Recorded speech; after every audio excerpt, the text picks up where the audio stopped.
You're back, and we're back. Check out Pistol Pete Maravich for the first time on the channel. I know nothing about Pistol Pete. This is, well, I shouldn't say nothing. I've heard the name. This is a guy that, I've heard people talk about. And I'm pretty familiar with a lot of sports figures and a lot of sports in general. But this is before my time and somebody that I've never learned about thus far. So I'm excited to check this out because it's not every day that I come across an athlete that, I know nothing about. There might be some, maybe like a Michael Jordan video that, you've heard a lot about him. You've seen some highlights, but you haven't dove into deeply. This is different because with me and Pete Maravich, I don't know anything about him, and we're about to learn. Yeah, I don't think I've ever even heard his name before. So this will be completely brand new for me too. So give me some insights on Pistol Pete that you've learned already, Samantha. Well, unfortunately, Pete passed away at the age of 40 due to a congenital heart defect, which is really sad. But before that, he was really impressive. He played for LSU, held the record for averaging about 44 points per game, and he played 10 seasons in the NBA. So yeah, most points in Division I, 3,600 points.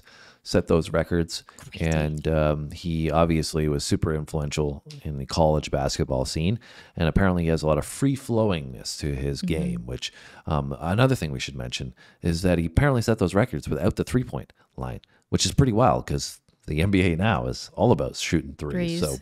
So very rack up those points. Very, very different. And like Sam said, the heart defect issue, really wild to think that he was an elite level athlete and then passed away from that at the age of 40. But we're going to get to relive his career because clearly he was impactful in the time that he had on the earth with us. So we're going to get into how good was Pistol Pete Maravich actually right now. You ready? I'm ready. Let's do it.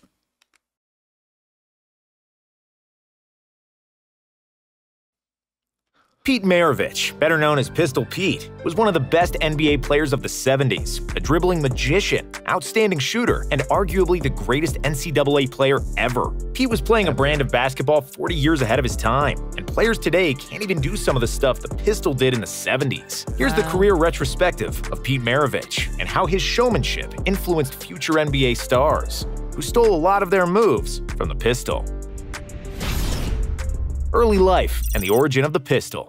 Pete Maravich was born in 1947, and basketball was in his blood. His father, Press, was a professional player for 2 years in the NBL and BAA, two leagues that merged and became the NBA in 1949. Press then started coaching, and because of his job, the Maravich family had to move a lot. The only constant for Press and his son Pete was basketball, which was a dish served for breakfast, lunch, and dinner. While Pete was only an infant, he already started dribbling, and by the age of 7, he started playing organized basketball. When Press Maravich coached at Clemson University, he would always bring Pete to practices and games, and the two would always talk about basketball in some shape or form. Pete would dribble the basketball on his way to school, while he rode on a bike, and even slept with the ball. At the age of 12, he was practicing up to 10 hours a day. His father taught him the fundamentals, but Pete loved basketball so much that he started improvising, and countless hours in the gym all alone gave birth to some of the most spectacular moves the NBA has ever seen. But more on that later. As a freshman, Pete started playing for Daniels High School in Clemson at the age of 14, but he barely played on a team filled with seniors. And even when Pete would come into the game, the older guys avoided passing him the ball. The crowd also laughed when they saw the small, skinny 14-year-old on the floor, which pissed the hell out of Pete. However, one single shot changed everything. Pete's team was down by 1 in the last seconds. Because he hardly ever had the ball, the opponents never guarded Maravich, so the Daniels coach decided to pass the ball to Pete. He got the open shot and made the game winner, and it was then that he received the nickname Pistol Pete. It was given to him by a reporter who noticed that when Pete shot towards the basket, it looked like he was pulling out a gun. The nickname remains, and the legend of the Pistol Pete was born. Not a bad NCAA nickname. GOAT.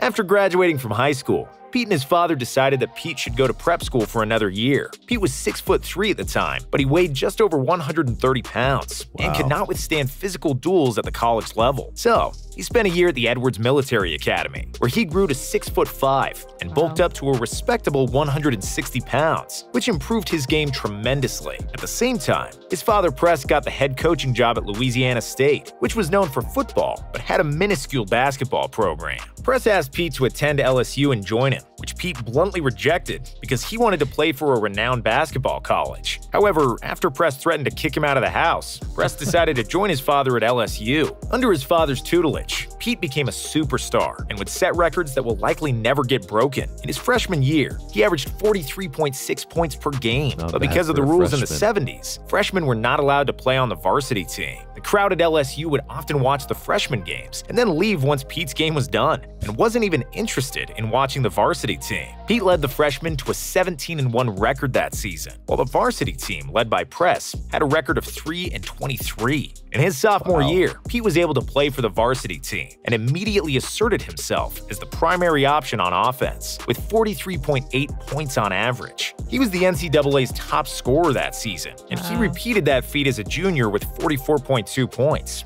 and as a senior with 44.5 points per game, along with 2 National College Player of the Year awards. In the 3 years he spent on the varsity team, Pistol Pete scored 3,667 points in 83 games, averaging an incredible 44.2 points per game. He owns almost every NCAA scoring record to this day, and what's even more impressive is that he broke all those records in the era without the three-point shot. Former LSU coach Dale Brown. Well, clearly we did some solid research leading into our video, hitting this with the stats there that we were talking about, and really wild to think that that team was so bad.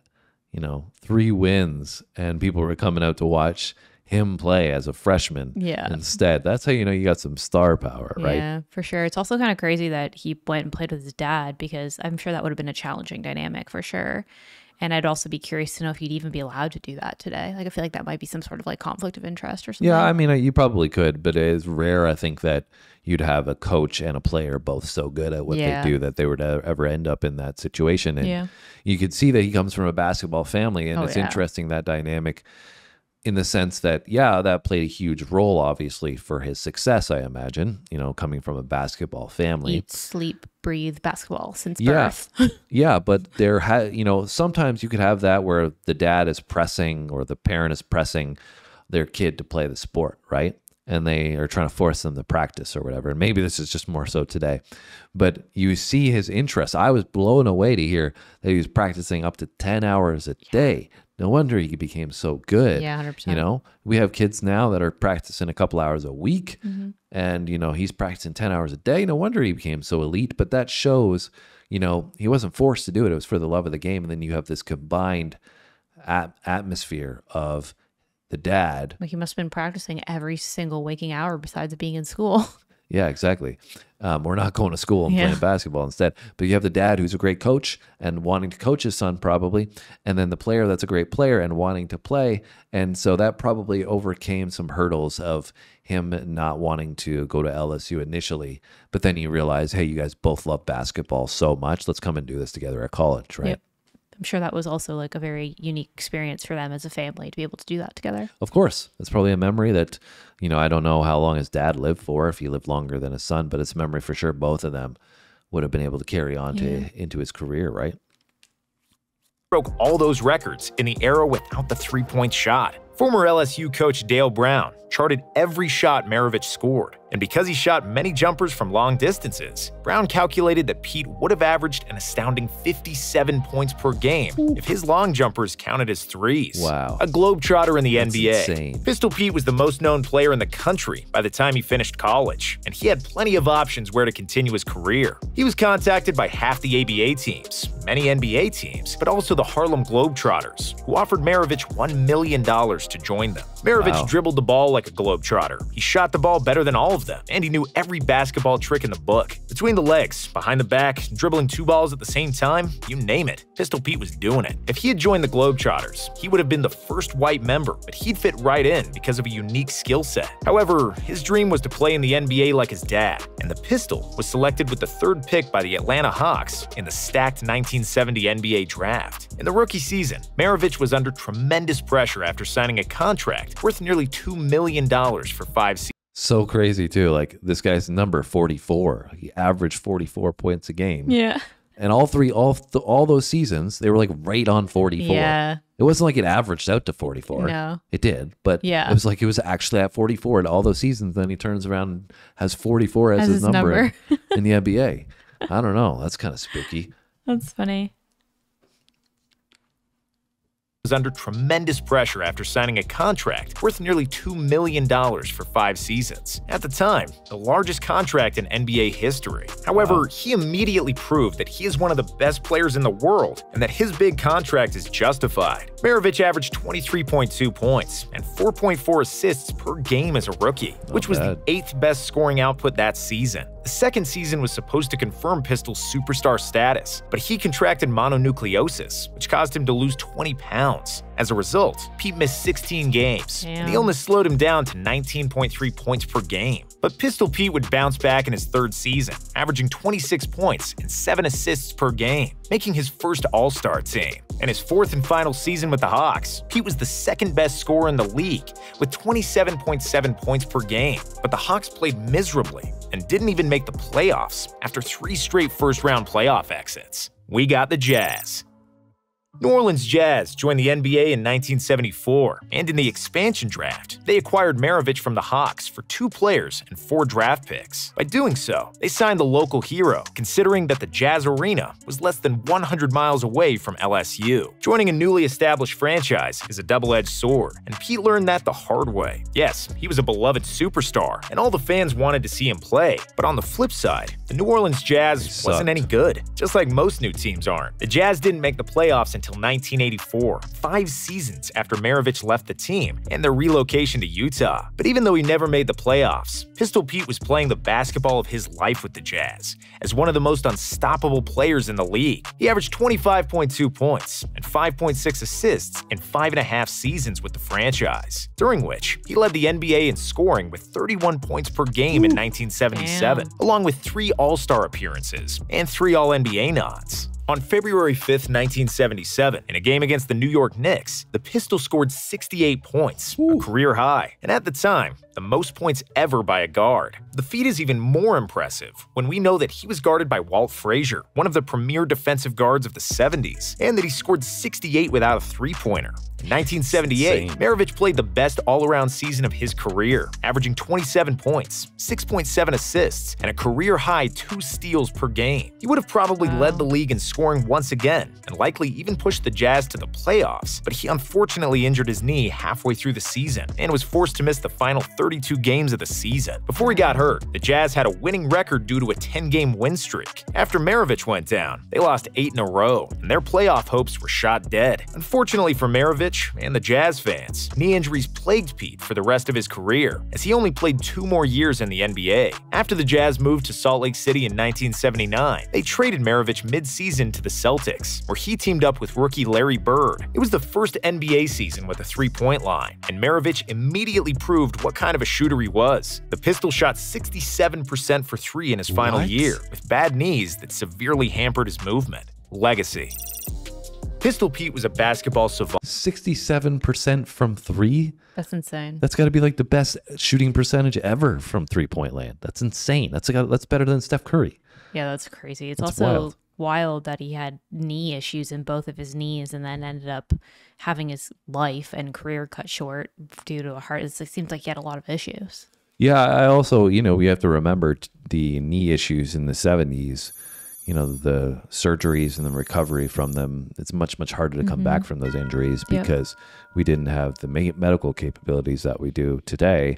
I remember even not too long ago getting an Achilles tendon injury. It was like career ending, maybe 20 years ago, and it was expected they would never come back from that. Now guys have an Achilles tear and they're back in like 9 months, and you never even would have thought they had the injury. So the medical advancements have certainly come a long way, and they probably would have helped, Pete quite a bit at that time if they had what they have today. For sure. Severely hampered his movement. Legacy. Pistol Pete was a basketball savant, and he played basketball 30 or 40 years ahead of his time. At the time of his retirement, he had by far the best handles in NBA history, and many of the greatest ball handlers took many pages out of Pete's ball handling book. He was a trendsetter that inspired generations, and if your favorite ball handler didn't learn from the Pistol, they likely stole some moves from someone who stole from Pete. That LaMelo Ball underhand full-court pass, Maravich did that in the 70s. Magic Johnson's around-the-back defender freeze and then pass, Maravich did that too. Hook shot like Kareem, turnaround jumper like MJ, or readjusting his jump shot mid-air like Larry Bird. It was all routinely done by the Pistol. When he played the game, the NBA was dominated by centers like Wilt Chamberlain and Kareem, and guards like him were unicorns. Other than Jerry West, nobody else attempted that many jump shots, let alone made them with great accuracy. With an unbelievable floater and layup game, finishing with both hands, killer handles, and the ability to both score and pass, Pistol Pete is most often compared to Steve Nash, a guy who came to the NBA 16 years after Maravich retired. If he played in a three-point era, he would likely average around 30 points per game, and if he played in a better team, he could have easily been an MVP multiple times and won a few championships. However, Pete didn't have the best of luck in his career and life. In one interview in 1974, Pete said, "I don't want to play in the NBA for 10 years and then die of a heart attack at 40, but unfortunately, that's precisely what happened." His NBA career was cut short after 10 years due to knee injuries, and in 9 of 10 seasons, his teams had a losing record. And then in 1988, almost like he predicted it, he died of a heart attack at the age of 40 when he was playing pickup basketball. That's An insane. autopsy revealed the cause of death to be a rare heart defect. He had been born with a missing left coronary artery. He lived for basketball, was a gym rat all his life, and ultimately died on the court. His last words were, "I feel great." Jeez. That's insane that he said that's exactly what he didn't want, and that happened. That's so eerie. Yeah, that's so unfortunate. And obviously he was amazing though. yeah, clearly a unicorn, as they mentioned there. Really influential in the game. You could see that his legacy lives on today, and so many players took, the flair that, so present and prominent today, probably from a player like him that maybe isn't, I said in the beginning of the video, I'm not really that familiar with Pete, Pistol Pete, and maybe a lot more people should be familiar with him because of his impact on the game in such a short period of time with a lot of injuries. And still, you should, like, those numbers without the 3-point line, and what he would have been able to do with the 3-point line, pretty insane. Or even what he did do once the 3-point line came into effect as well. Proves that. Yeah, but I think also, they're saying, oh, he probably would have had 30 points, but you don't know. He might have done more than that, because if he knew that 3-pointers would get him 3 points, he might have shot more of them. 3-pointers, yeah. Because you have literally 3-point specialists now, or Steph Curry's of the world, that literally that's the thing. You don't guard them on the 3. They're going to shoot a lot of 3s and you're going to be toast. So he might have shot more, and, therefore that would have changed the entire scheme of his game. But it was interesting for me to get to know him. Yeah, it was really cool to see his development and how talented he was. And like you said, just crazy that more people don't talk about him. Well, we did on this video, so you can hit that like button. Thank you so much for joining us today. Hit the subscribe button if you're new here. We appreciate when you do support us, because it allows the videos to reach more people. And this channel has been an amazing ride, and we have an amazing community. So we never thought it would be this big, and we just get blown away every single day by all the comments you guys leave. So thank you so much. Do that on this video. Great. Have a great day. We'll see you on our next one. Thanks for watching.